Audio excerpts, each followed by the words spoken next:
बंधुगण आपण मैंने ये देखुंट देवनबाड़ी ग्राम पंचायत सिरियापाड़ ठाकुरा साई जहाँ 8 नंबर वार्ड अवस्थित रही। ए ग्राम में बास करती पखापाखि 15 गोटी जो आदिवासी परिवार। ग्रामवासी आज पर्यंत देखी ना विद्युत आलुओ। ग्रामवासी आज पर्यंत पाईना पानीय जल प्राप्ति भली मौलिक सुविधा। ए ग्राम में नलकूप ना। सरकारंकर जो हजार कोटी टकर खर्च होची जो पानी पंचायत नाम 1000 कोटी टका खर्च होची एठी से ताहा विफल होईची। आपण देखुचंती ए ग्रामवासी आज भी चुआ पानी उपर निर्भरशील।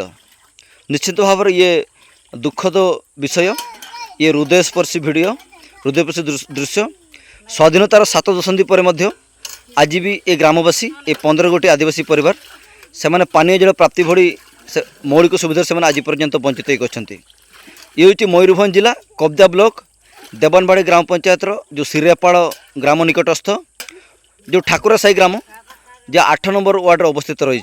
निश्चित भाव में जिला प्रशासन, मयूरभंज जिला प्रशासन एवं कब्जा ब्लॉक प्रशासन को आम अनुरोध करूँ ए ग्राम में निश्चित भाव में 2 गोटी नलकूप स्थापन कर ए ग्रामवासी पानीय जल समस्या समाधान करने दिगरे विहित पदक्षेप ग्रहण करेंगे।